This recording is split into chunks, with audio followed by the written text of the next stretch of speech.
رمضان المبارک ایک مبارک مہینہ ہے. اس کے دامن میں بیش بہا انعامات اور خیر و برکت ہے. اس ماہ نفل اعمال صالح فرض اعمال صالح کے درجے کو پہنچ جاتی ہے اور فرائض 70 گنا زیادہ بڑھا کر بلند کیے جاتے ہیں. آسمان میں جنت کے دروازے کھول دیے جاتے ہیں اور جہنم کے دروازے بند کر دیے جاتے ہیں. شیطان زنجیروں میں جکڑ دیا جاتا ہے اور برائی کے مواقع کم سے کم ہو جاتے ہیں.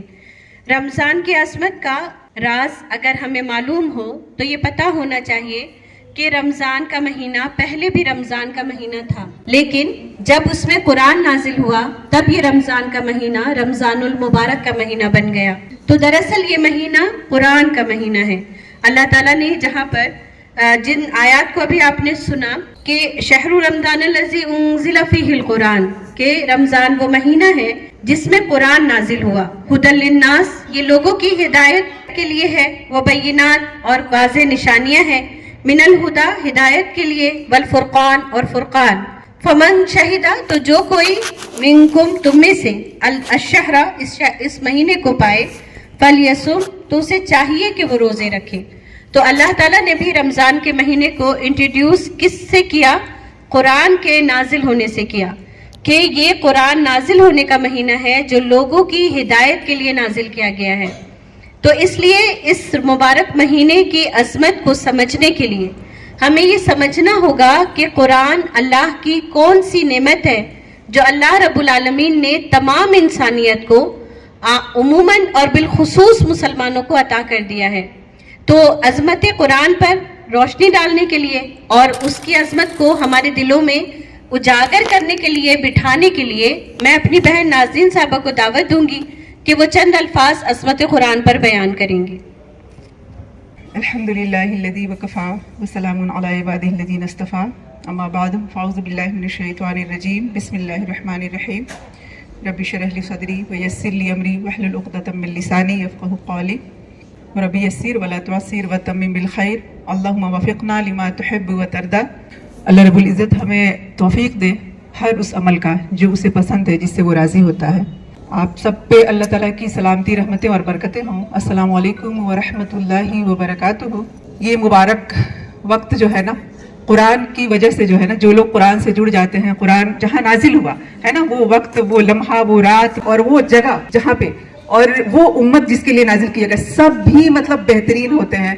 اور مجھے بہت خوشی ہے کہ اس کے ذریعے سے اللہ تعالیٰ ان تمام بہترین لوگوں سے ملاقات کروا دیتا ہے. اور الحمدللہ اس مبارک گھڑی میں، اس مبارک جگہ میں اور اس مبارک وقت میں ہم سب جس چیز کے لیے اکٹھا ہوئے ہیں، یہ بہت ہی مبارک عمل ہے اور بہت ہی خوش نصیبی ہے، سعادت کی بات ہے. اس پہ ہم جتنا بھی اللہ کا شکر کریں وہ کم ہے. تو اللہ تعالیٰ کا شکر میں اپنی طرف سے بھی، آپ سب کی طرف سے جمع کے صیغے میں، الحمدللہ الذی ہدانا لہذا وما کننا لنہتدی لولا ان ہدانا اللہ. اللہ کا شکر ہے، اللہ کے لیے حمد ہے، تعریف ہے، شکر ہے، جس نے ہمیں یہاں تک پہنچایا. ہم پہنچ نہیں سکتے تھے اگر وہ نہیں پہنچاتا. یعنی زندگی کے تمام حوادث جو ہے، جتنے حادثات اور اس طرح کی چیزیں، بیماریاں اور بہت ساری ایسی چیزیں ہوتی ہیں جن سے اللہ تعالیٰ ہمیں بچاتے ہوئے یہاں تک لا دیا ہے. تو مجھے تو اب اس کے بعد یہ دعا اور شدت پکڑ گئی ہے کہ اللہ تعالیٰ بس قریب، اب تو خوشبو آنے لگی ہے. اب تو وہ اعضاء میں جو شیرینی اور جو چاشنی ہم محسوس کرنے لگتے ہیں نا. قرآن کی تلاوت ہم ایسے بھی سنتے ہیں سالوں بھر، لیکن جیسے ہی رمضان کی آمد ہوتی ہے نا، تو اس میں ایک عجیب طرح کی لطف و کرم اور ایک شیرینی اور وہ جو خوشبو اس کی جو ہوتی ہے نا، اس کے اندر جو ہم محسوس کرتے ہیں وہ الگ ہی ہوتی ہے. تو وہ چیزیں اب تو بس محسوس ہونے لگی ہے. تو لگتا ہے کہ بس اللہ اپنی رحمت سے اس میں داخل فرما دے، رمضان کے اندر ہمیں داخل فرما دے، ہمیں وہ مقدر فرما دے، وہ لمحات، وہ گھڑیاں، وہ جو رحمتیں اور برکتیں ہیں، اور اس کے اندر داخل بھی فرمائے اور ہمیں اس عمل کی توفیق دے جس کے لیے رمضان المبارک اللہ تعالیٰ عطا فرماتا ہے. اور اپنے نیک بندوں میں، صالحین میں سے جن کو وہ برکتیں عطا فرمائیں، اللہ تعالیٰ ان سب کو ہمیں بھی مقدر فرما دے. تو اس دعا کے ساتھ اور ایک بات اور جو کہ مجھے موٹیویٹ کرتی ہے، اور مجھے جیسے اس اسٹڈی کے دوران مجھے وہ بات جیسے بہت زیادہ میرے لیے مطلب ایک طرح سے موٹیویشن بنی، وہ بات میں آپ لوگوں کے سامنے بھی رکھوں کہ جیسے کوئی حج اور عمرے پہ جا رہا ہوتا ہے نا، تو ہم سوچتے ہیں کہ بہت سعادت کی بات ہے، خوش نصیبی ہے جو بندہ اللہ کے گھر کو جا کے زیارت کرے اور اس کو یہ نصیب ہو. لیکن جب میں اسٹڈی کر رہی تو مجھے ایک مثال سمجھ میں آئی کہ جب کوئی حج اور عمرے کرنے جاتا ہے نا، عمرہ کرنے، تو وہاں پہ جب جاتا ہے اس سرزمین پہ، مسجد نبی میں جب جا کے ایک نماز جو ہے وہ 1000 نماز کے برابر ہے. کتنی بڑی بات ہے. اور خانہ کعبہ میں ایک نماز 1 لاکھ کے برابر. تو وہ کتنے درجات کو پہنچ جاتا ہے. اللہ تعالیٰ وہ صدق دل سے کرنے کی توفیق عطا فرمائے. اس میں بھی اگر انسان دنیا میں ہی لگا رہے اور بہت ساری چیزیں جیسے کہ سیلفی وغیرہ لے کے ڈالتا رہے, لوگوں کو دکھاوا کرتا ہے, تو پھر وہ ضائع ہو جاتا ہے. لیکن یہ بہت بہترین موقع ہے. تو وہ باتیں جو کہ ہمیں موٹیویٹ کرتی ہیں کہ ہمیں ہماری دعاؤں میں اتنی شدت ہے, اللہ تعالیٰ ہمیں بھی وہ نصیب فرمائے, اور جن لوگوں کو اللہ نصیب فرمائے اس کو دوبارہ جانے کی خواہش بیدار ہوتی ہے, اور اس کو اس پہ اتنی شکر گزاری کتنی اب آئے گی. ایک ذرا سی بات, ایک چھوٹی سی بات کی وجہ سے, اور اس کے اندر اور بہت ساری چیزیں ہیں. تو قرآن کے لیے جو ہے شہر القرآن رمضان جو ہے وہ, تو اس کے اندر جو قرآن ہے کیا چیز, اس کی عظمت کیا چیز ہے, اس کو اگر ہم غور و فکر کریں نا, جیسے اللہ تعالیٰ نے فرمایا کہ تم کیا جانو کہ وہ لیلۃ القدر کیا ہے, جس میں کہ اللہ نے قرآن کو نازل کیا. پوچھتے ہیں کوشچن, تو ہم بھی اگر اپنے آپ سے پوچھیں کہ تم کیا جانو کہ قرآن ہے کیا چیز. لیس کمثلہ شیء, اللہ تعالیٰ کی ذات ہے اور اس کا کلام ہے, جس کے جیسے کوئی چیز نہیں, جس کے جیسا کوئی بھی کلام نہیں. تو اس کلام کے ان عظمتوں کو اپنے دلوں میں جو ہے ہم جاگزی کریں نا, تو پھر وہ ہمارے اندر وہ موٹیویشن آتی ہے, ہمارے اندر وہ انرجی آتی ہے کہ ہم پھر فاستبقوا الخیرات میں جو ہے آگے بڑھ سکیں. ہم لوگ کرتے ہیں, نیکیاں تو کرتے ہیں, سالوں بھر کرتے ہیں, سب کچھ کرتے ہیں, اور ہمیں اللہ کی کتاب میں جو لارے بفی جو ہے کوئی شک نہیں ہے, مومن کو کوئی شک نہیں ہوتا ہے. لیکن کہیں نہ کہیں انسان ہونے کے ناطے ہمارے اندر کمزوری آ جاتی ہے, تھوڑی سستی آ جاتی ہے, کبھی ہم جیسے دنیا اٹریکٹ کر رہی ہوتی ہے, بہت سارے پریشر ہوتے ہیں, وہ چیزیں ہوتی ہیں. تو پھر ایک دفعہ جو ہے وہ ہمیں اپنے آپ کو صحیح طور پہ پھر, اور جو بھی خرابیاں آ گئی تھی, جو فساد آ گیا تھا, جو کمزوری آ گئی تھی, اس کو دوبارہ سے ریگین کرنے کے لیے, اس انرجی کو, اس طاقت کو, وہ تقویت دینے کے لیے اپنے ایمان کو, اور جو کچھ اس طرح کی چیزیں آ گئی تھی اس کو دور کرنے کے لیے رمضان المبارک کا مہینہ اللہ تعالیٰ نصیب فرماتے ہیں کہ اس میں اپنے آپ کو ریچارج کریں, اس میں آپ ریفل کریں اس فیول کو, اس انرجی کو, کہ اب جو ہے اس کے بعد کا ہمارا جو 11 ماہ ہے اس میں ہم نیکیوں میں اور تیزی سے اور اسپیڈ کے ساتھ ہم تیز رفتاری سے اللہ کے قریب ہو سکیں, نیکیوں میں آگے بڑھ سکیں انشاءاللہ تعالیٰ. تو اس کے حوالے سے جو ہے وہ ابھی جو آیات بھی پڑھی گئی الحمدللہ کہ وہ کیا ہے, شہر رمضان الذی انزل فیہ القرآن, رمضان وہ ہے جس میں کہ قرآن نازل ہوا. اور وہ قرآن کیا ہے, وہ ہدی للناس ہے, لوگوں کے لیے ہدایت ہے, ہدی للمتقین خاص طور سے ہے, متقین کے لیے خاص طور سے ہدایت ہے, اور عام طور پہ عمومی طور پہ پوری دنیا کے لیے ہدایت ہے. اور پھر کیا ہے, وبینات من الہدی والفرقان ہے, روشن ہے, واضح ہے, بالکل اوپن ہے. ایسا نہیں ہے کہ چھپا چھپا کے اس کا میننگ اللہ نے رکھا ہے کہ کچھ لوگ سمجھیں گے اور بہت انٹلیکچوئل جو ہوں گے وہی سمجھیں گے, اور جو عام انسان ہوں گے ان کے سمجھ سے باہر ہوگی بات. بہت سی باتیں ہوتی ہیں جو بہت زیادہ انڈیپتھ اترتے ہیں ان کو سمجھ میں آتی ہے کچھ اور طرح سے, کچھ اور اینگل سے, اور عام پبلک کو بھی سمجھ میں آتی ہے اپنے اپنے لیول پہ, ہر کوئی سمجھ سکتا ہے. لیکن ہاں کچھ چیزیں ہوتی ہیں, اس میں متشابہات آیات بھی ہیں, کچھ محکم آیات ہیں جو بالکل واضح کلیئر کٹ ہے, کچھ متشابہات ہیں کہ جس کے میننگ جو ہے وہ بالکل کلیئر نہیں ہوتے, اس طرح کی چیزیں ہیں. لیکن پھر بھی ایسا نہیں ہے, پوری انسانیت کے اللہ تعالیٰ نے نازل فرمایا ہے, تو انسانیت پوری سمجھ سکتی ہے اس کو.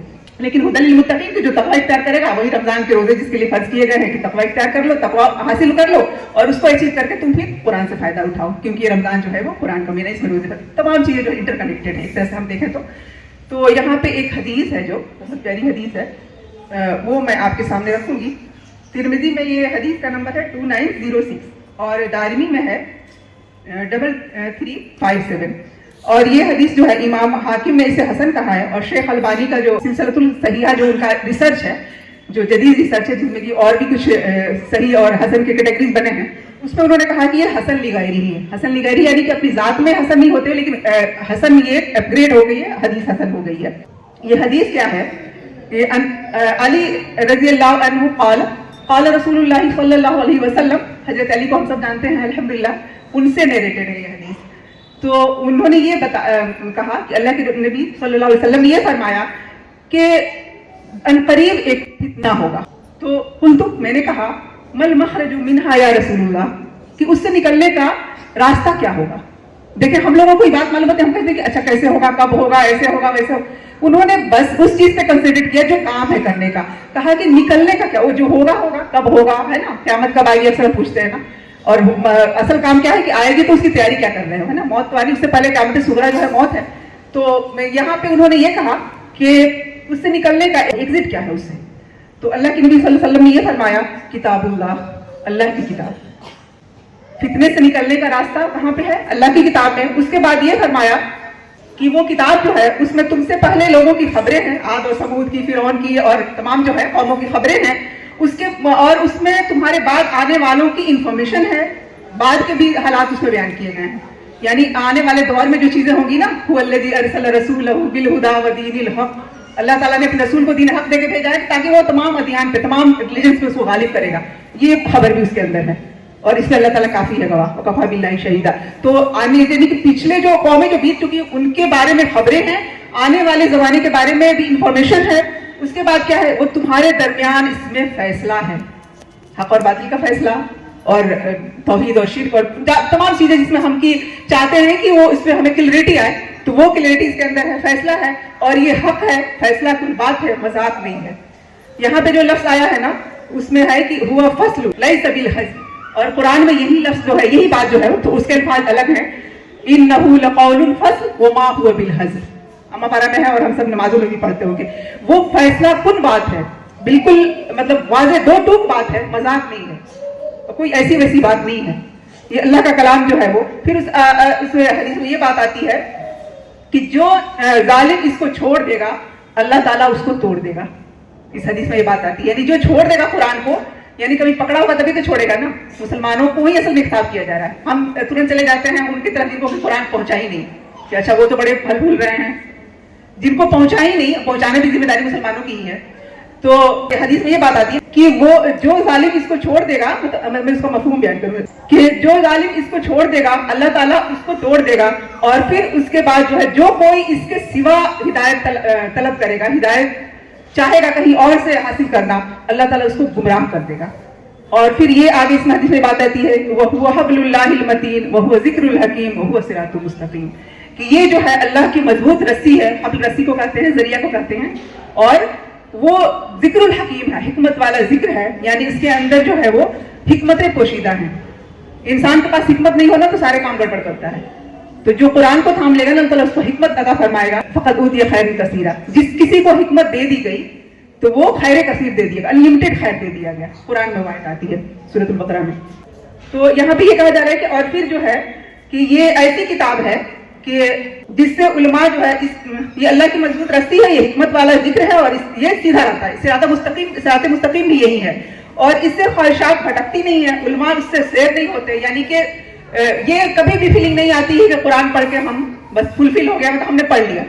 دنیا کی تمام ڈگریاں جو ہے نا اس کا ایک لمٹ ہے کہ ہاں یہاں تک کر کے ہم نے کر لیا, کمپلیٹ ہو گیا. لیکن یہ ایسا علم ہے کہ اس سے علماء جو ہے کبھی سیر نہیں ہوتے, ان کو کبھی یہ نہیں لگتا کہ ہم کمپلیٹ ہم نے سب کچھ جان لیا.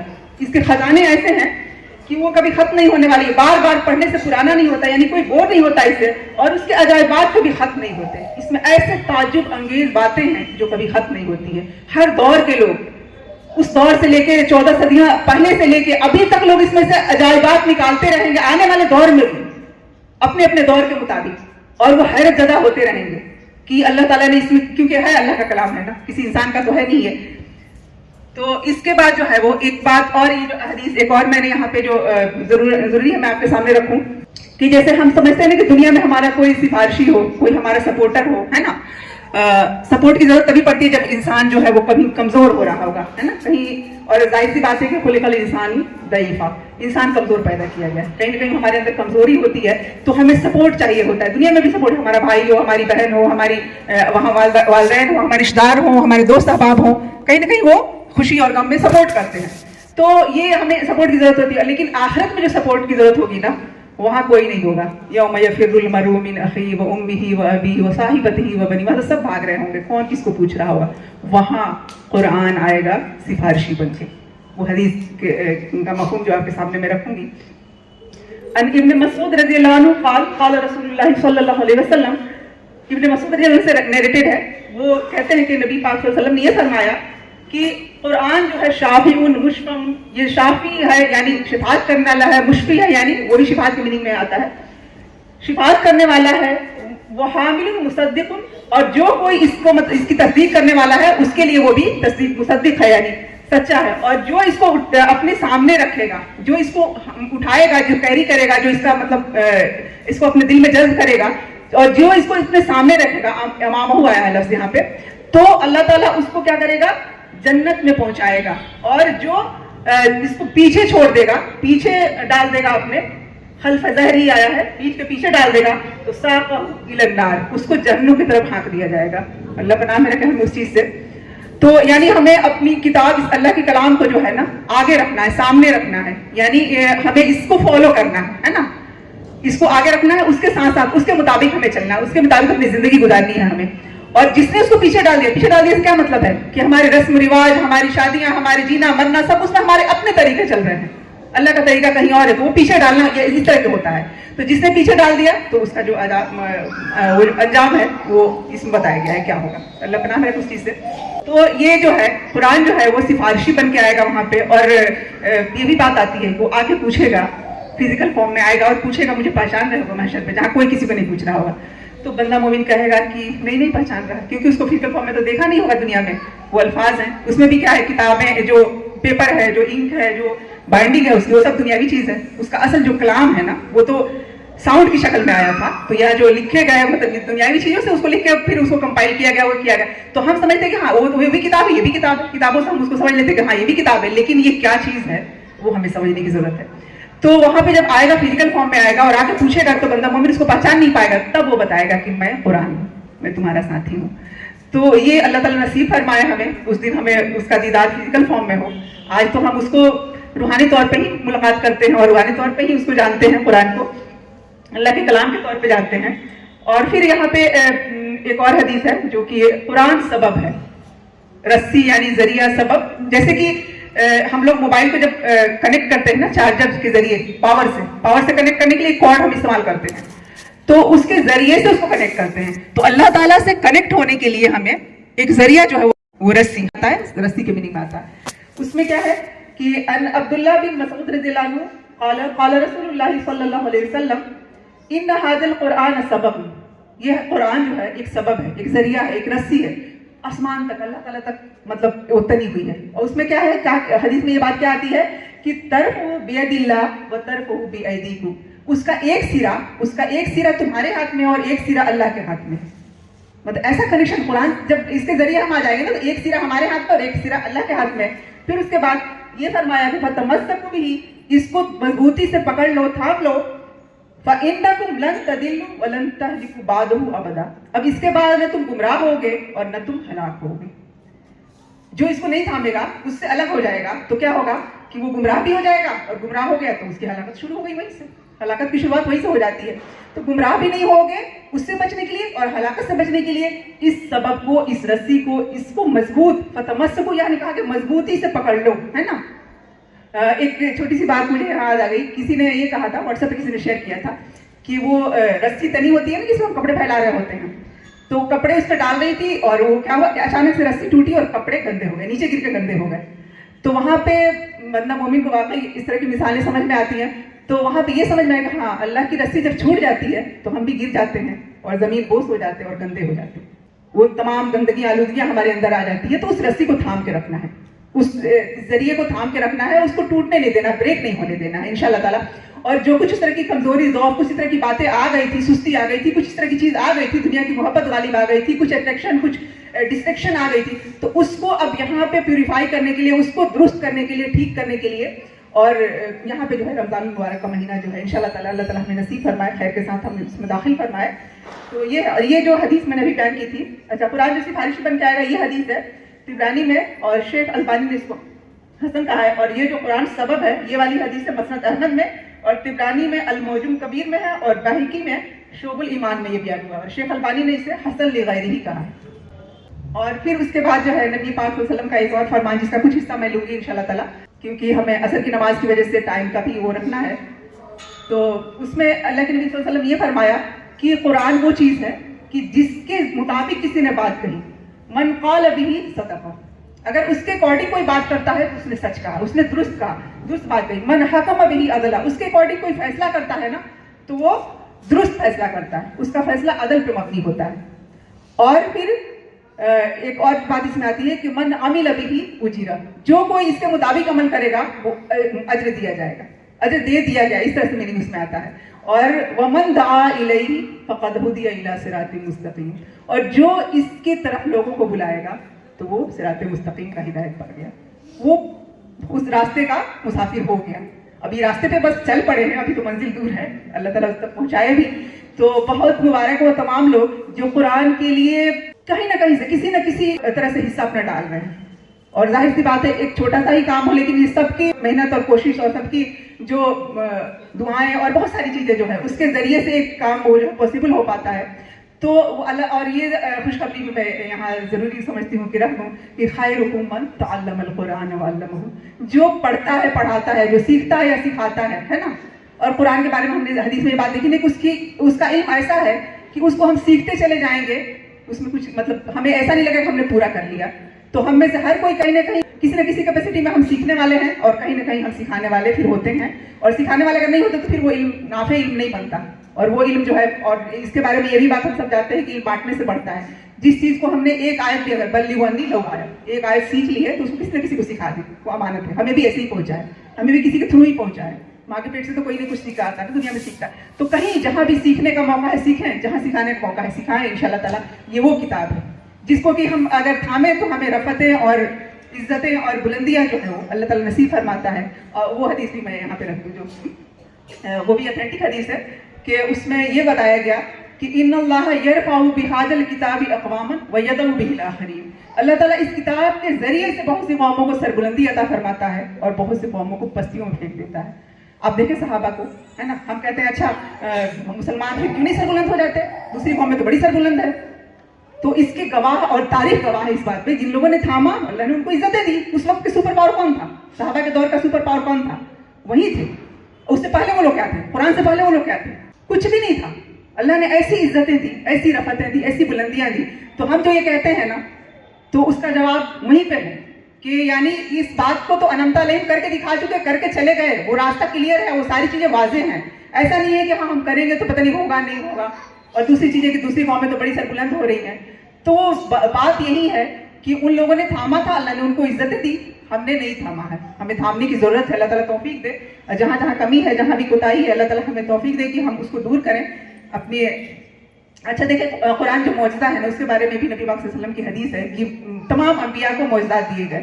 جو بھی نبی آیا نا, جو بھی رسول آیا, اس کو اللہ تعالیٰ نے معجزہ دیا جس کے ذریعے سے لوگ دیکھ کر مطلب ایمان لاتے تھے, یا وہ مطالبہ بھی کرتے تھے لوگ کہ آپ معجزہ دکھائیں, آپ اس طرح کی چیزیں دکھائیں, کچھ میریکل مطلب چاہتے تھے. تو جیسے موسیٰ علیہ السلام کو کیا دیا گیا تھا؟ عصا, جس کو سمندر پہ مارا تو, اور پتھر پہ مارا تو پانی 12 چشمے پھوٹ پڑے تھے. اور ان کو ید پیدا یعنی وہ جو ہاتھ ان کا جو چمکتا ہوا نکلتا تھا وہ بھی ایک معجزہ ہی تھا. اور ان کا عصا جو ہے سانپ بن جانا. اور عیسیٰ ابن مریم کو کیا دیا گیا تھا؟ وہ طب کا, میڈیکل سائنس کا دور تھا وہ. تو اس وقت ان کو ایسا معجزہ دیا گیا جس سے سب عاجز ہو جائیں. میڈیکل سائنس کے پاس کوئی اس کا جواب نہیں. مطلب یعنی وہ مادر جات اندھے کو, جو پیدائشی اندھا ہوتا ہے نا, اس کا کوئی علاج نہیں ہوتا ہے, تو وہ کیا کرتے تھے؟ مسح کرتے تھے. جب ہاتھ پھیرتے تھے اللہ کی اذن سے تو وہ ٹھیک ہو جاتے تھے. اس طرح کی بیماریاں جو کہ لا علاج ہوتی, اس پہ ہاتھ پھیرتے تو اچھا ہو جاتا تھا.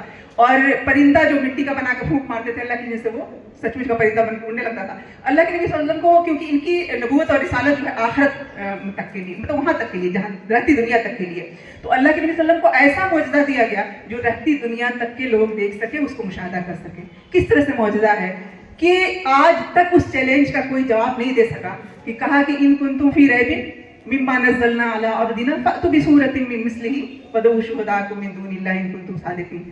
کہ تم اگر شک میں ہو کہ اللہ کا کلام نہیں ہے تو لاؤ اس کے جیسی, ہے نا, کوئی صورت لاؤ. 10 صورتوں کا کہا گیا, کئی جگہ چیلنج کیا گیا, لیکن پوری دنیا سے کوئی آج تک نہیں اٹھ سکا کہ جھوٹ موٹ کا بھی کوئی کہہ دے کہ ہاں میں لے کے آتا ہوں قرآن. کوئی نہیں لا سکا. اور اس کے علاوہ جو ہے آج کے سائنسی تحقیقات جو ہے نا, وہ تحقیق کرنے والے سائنٹسٹ جو ہیں وہ, ان میں سے کئی لوگوں نے اعتراف کیا ہے کہ حیرت انگیز ہے کہ اس کے اندر جو زمین و آسمان کی حقائق جو آج معلوم ہو رہے ہیں, زمین کا شیپ کہ وہ چپٹی نہیں ہے, قرآن میں اگر لکھا ہوتا چپٹی ہے زمین, تو آج کے سائنس پڑھنے والے کو تو کہتے ہیں نا کہ اللہ کا کلام کس طرح سے ہوتا ہے, اللہ کا کلام میں پھر اس طرح سے تضاد کنٹرڈکشن کیسے ہو سکتی ہے. وہ کنٹرڈکشن کہیں نہیں ہے جہاں اسٹیبلش سائنس ہے. آپ حیرت زدہ ہوں گے کہ سورہ مومنون میں آپ دیکھیں گے نا کہ وہاں پہ بچہ جو ماں کے پیٹ میں, ماں کے رحم میں جو اس کے کئی اسٹیپس ہوتے ہیں نا, پہلے وہ کیا ہوتا ہے, القا ہوتا ہے, مدغہ ہوتا ہے, پھر وہ کس کس اسٹیپ سے گزر کے وہ پورا انسان بن کے اور پھر وہ پیدا ہوتا ہے. وہ سارے اسٹیپ بالکل ایز اٹ از ہے جیسے کہ آج کے الٹرا ساؤنڈ میں دیکھا جاتا ہے. تو وہ حیران ہے. وہ کہتا ہے اپنی بک جو ہے the Bible the Quran and science کی بک ہے, ایک سائنٹسٹ ہے مورس بکائی, وہ کہتا ہے کہ کوئی کنٹرڈکشن نہیں ہے. اس کے علاوہ میں حیرت زدہ ہوں کہ یہ باتیں 1400 سال پہلے صحرا میں, اور نبی پاک صلی اللہ علیہ وسلم کو امی رکھنے کا یہ بھی مطلب یہ تھا, اللہ تعالیٰ کی حکمت یہ بھی تھی. انہوں نے یہ کوئی کہتا نا کہیں سے نہ کہیں تو تھا ہی نہیں, اس طرح کی باتیں کہیں تھی, نقل بھی اگر کوئی کر لے گا تو کہیں بھی اس طرح کی بات نہیں تھی. اس طرح کی چیزیں جو ہے لوگوں کو نالج ہی نہیں تھی. تو یہ باتیں قرآن میں جب ہے تو یہ ظاہر سی بات ہے, یہ کسی انسان کا کلام نہیں. یہ اسی کا کلام ہے جس نے دنیا کو بنایا. تو یہ تمام چیزیں جو ہے وہ ہمیں ہمارے ایمان کو اور مضبوط کرتی ہیں, اور ہمیں جو آج کل کے جو سوالات آتے ہیں نا بچوں کے ذہنوں میں آتے ہیں یا جس کے بھی ذہن میں آتے ہیں یا دوسرے لوگ بھی کرتے ہیں, تو اس کے جواب جو سیٹسفیکٹری ہے نا وہ بھی ہمارے پاس ہونا چاہیے کہ ہمارا اپنا ایمان بھی جو ہے وہ سپرلیٹو ڈگری میں پہنچے اور ہمارے ذریعے سے جو ہے وہ روشنی باقی لوگوں تک پہنچے انشاءاللہ تعالیٰ. اور دیکھیں کہ کئی جو ہیں سائنٹسٹ اس وجہ سے مطلب ایمان لاتے ہیں اور وہ کہتے ہیں کہ اتنے ڈیزائنز ہیں, کسی کی آواز کسی سے نہیں ملتی ہے, کسی کی جڑوا جو ہوتے ہیں ان کی بھی شکلیں تھوڑی ڈفرینٹ ہوتی ہیں, بالکل سیم نہیں ہوتی ہیں, کسی کی شکل کسی سے نہیں ملتی ہے, کسی کا فنگر پرنٹ کسی سے نہیں ملتا ہے. دنیا میں جتنے انسان ہیں نا فنگر پرنٹ کسی کا کسی سے نہیں ملتا, اتنے ڈیزائنز ہیں. آپ پارک میں بیٹھ جائیں نا, وہاں پہ جو پلانٹس ہوتے ہیں, جتنے بھی فلاورس ہوتے ہیں, جو بھی ان کی پتیوں کو میں ڈیزائن دیکھ کے حیران ہوتی ہوں کہ کسی کا کسی سے نہیں ملتا ہے, سب کی الگ الگ پہچان ہے. تو حیرت انگیز ہے کہ اتنے ڈیزائنز ہیں, اس کا ڈیزائنر ضرور کوئی ہوگا. وہی ڈیزائنر وہی اللہ تعالیٰ ہے جس نے ان تمام چیزوں کو تخلیق کیا, اور اس کا کلام, اس عظمت والے, اس شان والے اللہ رب العزت کا کلام جو ہے اس کی کیا شان ہے, جو اپنے بندے کو جو ہے گفتگو کرنے کا موقع دیتا ہے اس کے ذریعے سے. اللہ تعالیٰ کا کلام یعنی وہ ہم کلام ہو رہا ہے ہم سے, ہم معمولی لوگ, ہم کیا ہے, ذرہ حقیر ہیں, اور اب وہ رب اس سے ہم گفتگو کر سکتے ہیں. آپ دیکھیں گے اس میں ہے سورہ انبیاء کی آیت نمبر 10 میں آتا ہے کہ فیہ ذکرکم افلا تعقلون, یہ قرآن جو اس میں تمہارا ہی ذکر ہے, کیا تم عقل سے کام نہیں لوگے. اور ایک تابعی کے بارے میں آتا ہے, وہ کہتے ہیں کہ میں قرآن کو پڑھتا رہا اور مجھے مطلب یہ تھا کہ میں اس میں کہاں ہوں. تو کہتے ہیں کہ میں نے متقین کا ذکر پڑھا, بہت صالحین مقربین سب کا ذکر پڑھا, تو کہتے ہیں کہ میں تو عام انسان ہوں, میں اتنا بلند نہیں ہوں. پھر وہ کافرین کا, منافقین کا پڑھتے, نہیں اللہ کا شکر ہے میں اس میں نہیں ہوں. پھر ایک جگہ وہ سورہ توبہ کی ایک آیت پڑھتے ہیں جس میں یہ ہے کہ وہ کچھ ایسے لوگ ہیں جو کہ خلطوا عملا صالحا, ان کے عمل جو ہے ملے جلے ہیں, تھوڑا اچھے ہیں, تھوڑا سا عمل ہے مطلب تھوڑا کمزور سے ہیں. کہتے ہیں ہاں میں یہاں ہوں, میں اپنے آپ کو انہوں نے کہا کہ میں یہاں ڈھونڈ لیا ہوں, میں یہاں ہوں. تو ہم میں سے ہر ایک کا ذکر ہے, ہر ایک کا, میرا آپ کا, آپ میں سے ہر ایک کا, تو اس میں ذکر ہے. یہ ایسی کتاب ہے.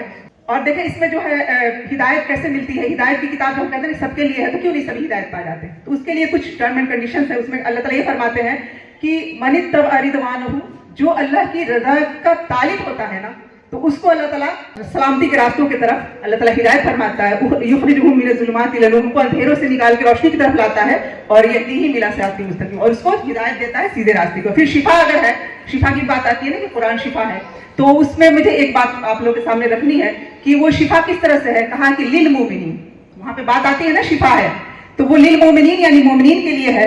تو اگر ہمیں شفا نہیں ملتی ہے نا, تو ہمیں اپنے ایمان کو چیک کرنے کی ضرورت ہے. اس پہ جو ہمارا توکل اور ایمان جتنا ہوگا نا, اس حساب سے ہمیں شفا ملتی ہے. اگر ہمارا ایمان ہائی لیول کا ہوگا تو سچ میں ہماری جسمانی, روحانی اور تمام بیماریوں کے لیے اس میں شفا ہے الحمدللہ. اور فرقان کس طرح سے حق اور باطل کو یہ کھول کے رکھ دینے والی کتاب ہے, اور ایک کلیئر باؤنڈری ڈرا کرنے والی ہے کہ یہ صحیح ہے, یہ غلط ہے, یہ توحید ہے, یہ شرک ہے, یہ ظلم ہے, یہ عدل ہے. بالکل واضح کر دینے والی ہے, کھول کے رکھ دینے والی ہے. اور اس کا جو حقانیت ہے نا, اس کو جتنا زیادہ ہم اپنے اندر لیں گے, ہمارے عمل میں وہ چیزیں اور کلیئر آئیں گی, واضح آئیں گی. اس کے لیے میں آپ کو ایک دو باتیں رکھ دوں, وقت میرے پاس اتنا ہے اس حساب سے. ایک مسلمان بندہ جو ہے وہ, اس کو کچھ احادیث, کچھ باتیں جو ہے اس کو متزلزل کر دیتے ہیں, ہے نا. اگر ہمارے اندر بھی وہی چیز ہوتی ہے, اسی وجہ سے ہم پوری طرح سے اس پہ نہیں آ پاتے ہیں کہ یا تو ہم ادھر بھی نہیں ہوتے, ادھر بھی نہیں ہوتے. قرآن میں وہ بات آتی ہے کہ لا الہ الا اللہ, لا الہ الا اللہ مذبذبین بین ذالک, اس کے بیچ میں متزلزل ہوتے ہیں نہ. اسی جب قرآن کی محفلوں میں آتے ہیں, ہاں تھوڑا سا ایمان بڑھ جاتا ہے, ٹھیک ہے قرآن صحیح ہے, ٹھیک. دنیا کی محفلوں میں جاتے ہیں تو وہاں پہ وہ ہمیں وہ کر لیتا ہے, مغلوب کر لیتا ہے. تو وہ نہیں ہونا چاہیے. مومن جو ہے نا, قل آمنت باللہ ثم استقیم, کہو کہ اللہ پہ ایمان لایا اور جم جاؤ اس پہ, یہ اصل میں ہے نا, اس طرح کا ہونا چاہیے. تو اس میں تھوڑی سی باتیں اور ہیں. کسی بندے نے یہ پوچھا, جیسے ہے نا کہ قرآن جو ہے وہ فرقان ہے, ہر دور کے لیے بالکل وہ ہے, اس میں ہر مسئلے کا حل مل جاتا ہے. تو کسی نے سوال کر دیا کہ جو سرگیسی جو ایک نیا مسئلہ ہے, تو اس کو تو مطلب اسلام الاؤ نہیں کرتا. ویسے یہ بات الگ ایک ٹاپک ہے, لیکن معاملہ یہ ہوا کہ ایک کسی دوسرے مدر کے منہ میں وہ بچہ ہوتا ہے, کسی اور کا بچہ ہوتا ہے, ہسبینڈ وائف اور ہوتے ہیں, اور کسی اور مدر کے منہ میں جو ہے بچہ وہ ہوتا ہے. اب کیا ہوا, اس مدر کو جو ہے اس بچے سے اس کو مت ایموشنل اٹیچمنٹ ہو گئی. اب وہ کیا ہوا کہ جب وہ بات تو یہ ہوئی تھی کہ وہ بچہ پیدا کر کے دے دے گی وہ اس کے ماں باپ نے ان کو, لیکن اس نے کیا کیا, کہہ دیا کہ میں نہیں دوں گا, یہ میرا بچہ. اب یہ معاملہ جو ہے وہ کورٹ تک پہنچا, اور کورٹ میں جا کے اب یہ فیصلہ کیسا ہو کہ کس کا بچہ ہے. تو کسی نے یہ کہا کہ قرآن ہر چیز کا بتاتا ہے, تو بتاؤ اس کا کیا مسئلہ ہے, مسئلے کا حل کیا ہے, سولوشن کیا ہے. تو آپ حیرت زدہ ہوں گے کہ قرآن کی سورہ مجادلہ جو ہے 58 نمبر سورہ ہے, اس کی آیت نمبر 2 کا ایک حصہ ہے کہ دراصل اللہ ولدنا, دراصل ماں وہی, ایکچوئل ماں وہ ہے جس نے کی جنم کیا.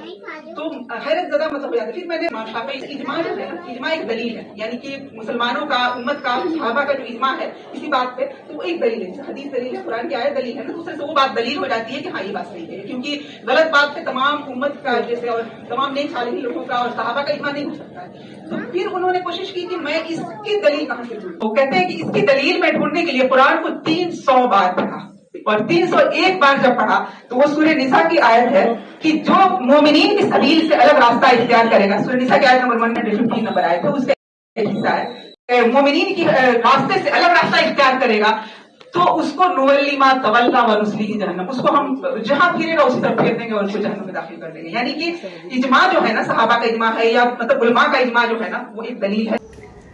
کسی بندے کو اس حدیث پہ بات مطلب یہ ہو گئی کہ یہ کیسا قرآن ہے, حدیث میں وہ بات ہے کیونکہ حدیث میں جو ہے غیر مطلوب وہی ہے وہ بھی.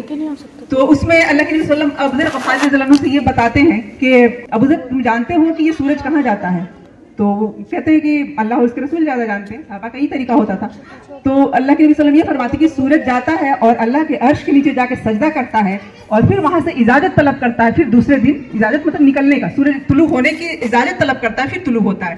تو اس کو یہ بات کسی نے سمجھا دی کہ دیکھو یہ کیسا اسلام ہے, کیسا قرآن ہے, سورج تو کہیں نہ ڈوبتا ہے نہ نکلتا ہے, اور دیکھو تمہارے صحیح, جبکہ یہ صحیح حدیث ہے, مطلب ضعیف حدیث ہوتی تو کہتے ہیں ہاں ضعیف حدیث ہے. اس وجہ سے اس کا ایمان کمزور ہو گیا اور اس کا ایمان جو ہے متزلزل ہو گیا کہ یہ کس طرح کی بات ہے, یہ تو سائنس سے کنٹرڈکٹ کرتی ہے.